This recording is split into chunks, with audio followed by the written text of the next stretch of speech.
Harlem, 1952. Some lines you don't cross, some people you don't touch, and some mistakes you only make once. The summer heat hung over 145th Street like a wet blanket, turning the sidewalks into griddles and the tenement buildings into ovens. Mame Johnson was walking home from the market, paper bags in both arms, when she heard the voice behind her, white Southern, dripping with the kind of entitlement that came from generations of never being told no. Well, well, what do we have here? She kept walking. After 23 years as Bumpy Johnson's wife, she knew how to handle herself, knew when to engage and when to keep moving. This was a keep moving moment, but the man grabbed her arm. "I'm talking to you." Mame turned slowly. The kid couldn't have been more than 19. Blonde hair slicked back with too much pomade, cheap suit that didn't fit right, and eyes that held the particular stupidity of someone who, I'd never faced real consequences. Behind him stood two others, cut from the same cloth, grinning like they'd just discovered fire. "Let go of my arm," Mamie said quietly. The kid's grip tightened. "Or what you gonna call your husband?" He laughed. "Oh wait, I heard about him, big bad Bumpy Johnson. Heard he's been in Alcatraz so long people forgot his name. Heard the Italians run everything now. Heard..." Mame didn't wait for him to finish. She dropped both grocery bags, grabbed his pinky finger, and bent it back until she heard the snap. The kid screamed and dropped to his knees. The two friends rushed forward, but old Mr. Peterson from the corner store was already there. Baseball bat in hand, 6 other men materialized from doorways and shop fronts. The two friends suddenly remembered. They had somewhere else to die. B.A.T. The kid was still on his knees, cradling his broken finger, tears streaming down his face. Mame picked up her grocery bags, several cans of beans rolling across the sidewalk. She looked down at him with something close to pity. "What's your name, child?" "Tommy. Tommy Patterson." "And where are you from?" "Tommy Patterson, Alabama." He was hyperventilating now. "My daddy's..." "I don't care who your daddy is, but your daddy's gonna care about what happened here today. Not because of your finger, that'll heal, but because you just made the biggest mistake of your short, stupid life." She walked away. Behind her, the kid kept talking to Mr. Peterson, still trying to make himself important. "My father's Robert Patterson, head of the Alabama Klan. He's got connections up here. Businesses, people who..." Mr. Peterson just shook his head. "Boy, you should have kept your mouth shut and your hands to yourself." By nightfall, the story had spread through Harlem like wildfire. Some white kid from Alabama, son of a Klan leader, had put hands on Bumpy Johnson's wife, and Bumpy Johnson was coming home in 6 days. See, here's what you need to understand about Bumpy Johnson. The man had been in Alcatraz for 11 years on a drug conspiracy charge that everyone knew was fabricated. The feds wanted him off the streets, and the Italians wanted him out of the way while they carved up his territory. But even from inside the rock, even from a cell overlooking the freezing waters of San Francisco Bay, Bumpy Johnson's name carried weight. His reputation was a living thing, growing larger with every year he was gone, fed by the stories old-timers told and the respect that lingered like smoke in every Harlem bar and policy bank. And now someone had violated the most sacred rule in his world. They'd touched his wife. Robert Patterson was a big man in Alabama. He ran the Montgomery Clavern, owned 3 lumber mills, and had 2 congressmen in his pocket. He believed in white supremacy, the way other men believed in God, with absolute certainty and no room for doubt. When his business partners in New York told him there were opportunities up north, real estate deals, construction projects, policy operations that the Italians were willing to cut him in on, he'd sent his youngest son Tommy to learn the ropes. Tommy was supposed to keep his head down, watch, and learn. Instead, he'd grabbed the wrong woman's arm on the wrong street in the wrong city. The phone call came 3 days later. Patterson was in his office at the mill, watching crews haul pine logs onto trucks when his secretary buzzed him. "Sir, There's a man on the line. Says it's urgent, won't give his name. Patterson picked up, annoyed. Who is this? This is someone trying to save your son's life. The voice was calm, measured, with the faint lilt of the islands underneath. Your boy Tommy made a mistake. He put his hands on a woman he shouldn't have touched. Now there's a situation developing, and you need to get him out of New York tonight. Patterson's face went red. Who the hell do you think you're talking to? My son is conducting business up there, legitimate business, and if your son assaulted Mame Johnson, Ellsworth, Bumpy Johnson's wife. Bumpy gets out of Alcatraz in 3 days. You understand what I'm telling you? The name hit Patterson like cold water. Even in Alabama, even in the heart of Klan country, certain names carried across state lines. Bumpy Johnson was one of them. The Negro gangster who had gone toe-to-toe with Dutch Schultz and Lucky Luciano, who'd turned Harlem into his own private kingdom before the feds finally found a charge that would stick. I heard he was finished, Patterson said, but his voice had lost its certainty. Heard the Italians took everything. You heard wrong. Bumpy's been planning his return for 11 years. Every detail, every move, every piece of his old empire is ready to snap back into place the moment he touches ground in New York. And the first thing he's going to do when he gets home is deal with the man who put hands on his wife. Your son has a week to live, unless you do exactly what I tell you. Patterson's hands were shaking. He'd ordered beatings, intimidated witnesses, watched men hang from trees, but this was different. This was someone else's territory, someone else's rules, someone else's power. What do you want? Get him out of New York tonight, and you come up here yourself. You've got business partners in the city, Italians who cut you in on their operations. You're going to call in every favor you have. You're going to ask them to talk to Bumpy, to negotiate, to buy your son's life with money or territory or whatever it takes. Because if you don't, Tommy Patterson is going to disappear into Harlem, and you're never going to find enough pieces to bury. The line went dead. Patterson stared at the phone for a long moment. Then he made the call. Tommy was on a train south by midnight, broken finger and all, crying and protesting that he hadn't done anything wrong, that the woman was nobody, that his daddy's friends would protect him. Patterson didn't explain. He just put him on the train and watched it pull out of Pennsylvania Station with something close to relief. Then he made the other calls, to Vito Genovese's people, to Frank Costello's operation, to every Italian connection he had in New York City, calling in favors, offering money, asking for a meeting with Bumpy Johnson to negotiate his son's mistake away. And that's when he learned something that would haunt him for the rest of his life. In Harlem, nobody negotiated with Bumpy Johnson. You followed his rules or you paid his price. There was no middle ground. Bumpy Johnson walked out of Alcatraz on June 15, 1952, wearing the same gray suit he'd worn going in, 11 years older and 10 pounds lighter. His hair had gone mostly gray, and the lines around his eyes had deepened into crevices. But when he stepped onto the ferry heading back to San Francisco, his back was straight and his eyes were clear.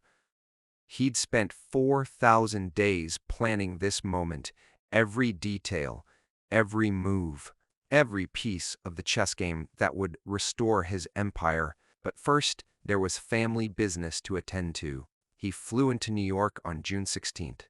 Mame met him at the airport, and they held each other for a long time without speaking. Finally, she pulled back and looked at him.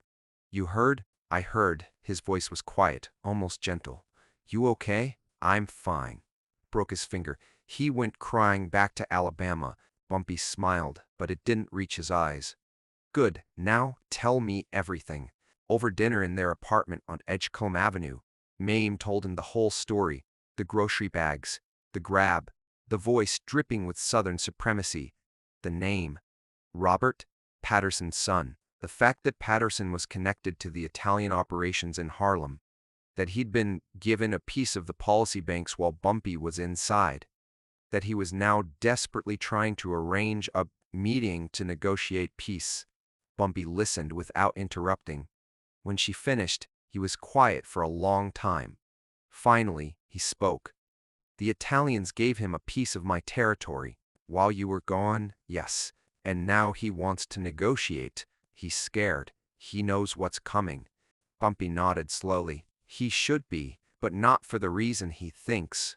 The meeting was set for June 20th at Club Baron on 132nd Street, neutral ground. Robert Patterson arrived with 2 lawyers and a briefcase full of cash.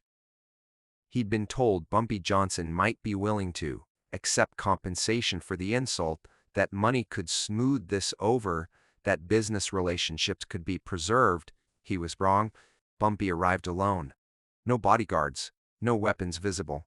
He wore a black suit, crisp white shirt, and thin black tie. He moved through the empty club like he owned it. Because he did. Patterson stood up from the booth, hand extended. Smile forced. Bumpy didn't take his hand. He just sat down across from him and waited. Patterson cleared his throat. "Mr. Johnson, I appreciate you agreeing to meet. My son made a terrible mistake. He's young, he's stupid, and he didn't know who your wife was. I've sent him back to Alabama, and he won't be returning to New York. I hope we can settle this like businessmen." He pushed the briefcase across the table. "There's $50,000 in there. Consider it an apology and compensation for the disrespect shown to your family." "I think that's more than fair." Bumpy looked at the briefcase but didn't touch it. "How much of my territory do you own?" Patterson blinked. "I'm sorry. The policy banks, the numbers racket, the Italians gave you a piece while I was gone." "How much?" "Free banks, small operations. It's just business, Mr. Johnson, nothing personal." "Nothing personal." Bumpy's voice was soft. "You take a man's life's work, divide it up like spoils of war while he's locked in a cage, and it's just business. Then your son puts his hands on his wife, and you think $50,000 makes it right." Patterson's lawyer shifted uncomfortably. One of them spoke up. "Mr. Johnson, we're here in good faith to—" Bumpy's eyes never left Patterson. "I'm not talking to you. I'm talking to the man who raised a son stupid enough to touch my wife and arrogant enough to think his daddy's name would protect him." The silence stretched out. Finally, Patterson spoke. "What do you want? I want you to understand something. Your son is alive right now because of geography. He's in Alabama, under your protection, surrounded by your people. If he was still in New York, he'd be dead already, and there's nothing you could do to stop it. Not your money, not your lawyers, not your clan connections, nothing." Bumpy leaned forward. "But here's what's going to happen instead. You're going to give me back my 3 policy banks, all of them, tonight. Then you're going to call every Italian connection you have in this city and tell them that Robert Patterson is done in New York. No more deals, no more partnerships, no more business. You take your money and your son and you stay south of the Mason-Dixon line forever." Patterson's face went white. Those banks are worth more than your son's life." Bumpy's voice was still quiet, but something in it made the air feel colder. "Because that's the choice. The banks and your reputation, or Tommy Patterson breathing past his 20th birthday." One of the lawyers tried again. "Mr. Johnson, you have to understand. Our client has significant investments here, relationships that—" Bumpy finally looked at the lawyer, really looked at him. The lawyer stopped talking. "I spent 11 years in Alcatraz," Bumpy said. 11 years in a cell so small I could touch both walls without stretching. 11 years watching the sun rise over water I couldn't reach. 11 years planning every move of my return. And in all that time, you know what kept me going." Nobody answered, knowing that when I got out, everything would go back to the way it was, my streets, my people, my rules, and the first rule, the most important rule, the one that matters more than money or territory or power, is that you respect family, you protect family, and anybody who violates that rule pays in full. He stood up. "You've got 24 hours to transfer the policy banks. After that, I stop protecting your son. And Mr. Patterson, let me make this clear. I can reach Alabama. I can reach anywhere. There is no place safe enough, no protection strong enough. If your son ever sets foot in New York again, if you ever conduct business in Harlem again, if I even hear your family name spoken on my streets, the deal is off. Are we clear?" Patterson nodded, his throat too dry to speak. Bumpy walked out. He left the $50,000 sitting on the table untouched. By the next evening, the 3 policy banks were back under Bumpy's control. Robert Patterson closed his New York operations and returned to Alabama, where he quietly told his Klan associates that the Fink North was closed to them. Tommy Patterson never left Montgomery again, and the story spread through Harlem like a gospel. Bumpy Johnson had come home, and the rules were back in effect. Touch his family, lose everything. But here's the part that became legend. 2 weeks later, a package arrived at Robert Patterson's home in Alabama. Inside was a medical bill for Tommy Patterson's broken finger, 47 from Harlem Hospital's emergency room. There was no note, just the bill, and underneath it, in careful handwriting, paid in full. It was Bumpy's way of saying, "I could have taken everything, including your son's life. Instead, I took what was mine and charged you for the lesson. Be grateful for the mercy." Patterson kept that bill in his desk drawer until the day he died, a reminder that some men you can't buy, can't intimidate, can't outmaneuver. Some men operate by a code so strict, so absolute, that the only smart move is to stay out of their way. Bumpy Johnson was that kind of man. See, this story isn't really about revenge. It's about respect. It's about understanding that power isn't just about violence or money or connections. Real power is knowing exactly how much force is necessary and using exactly that much. No more, no less. Bumpy could have had Tommy Patterson killed, could have turned Robert Patterson's empire to ashes, but he didn't need to. He just needed to remind everyone of the rules. And in doing so, he sent a message that echoed from Harlem to Alabama to every corner where his name was known. Bumpy Johnson was back, and the old order was restored. The policy banks thrived under his control again. The Italians, who'd been so eager to carve up his territory, suddenly remembered that they had other priorities. The streets were safer. The numbers had bracket, ran cleaner, and Mame Johnson walked through Harlem without anyone so much as looking at her wrong, because everyone understood that she was untouchable. That's the power of a man who keeps his word. That's the power of a code honored, absolutely. That's the power of knowing that mercy, strategically applied, is more terrifying than violence. Because violence is simple, violence is predictable, but mercy from a man capable of terrible things, that's a gift, and everyone knows you don't waste a gift like that. The story became part of Harlem's oral history. Old-timers tell it to young hustlers as a lesson. Intelligence over impulse, strategy over rage, calculated mercy over blind revenge. It's a story about a man who spent 11 years planning his return and executed it so perfectly that he reclaimed his empire without firing a single shot. It's a story about understanding that true power doesn't announce itself, it doesn't need to, it simply is. So what about you? What would you have done if someone disrespected your family, violated the most sacred boundary? Would you have the discipline to respond with precision instead of rage? Would you have the strategic mind to understand that sometimes taking everything means showing restraint?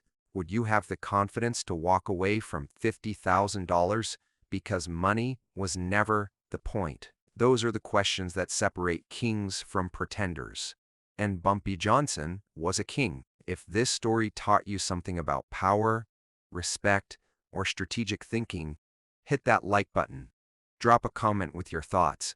Would you have accepted the money, or would you have done what Bumpy did?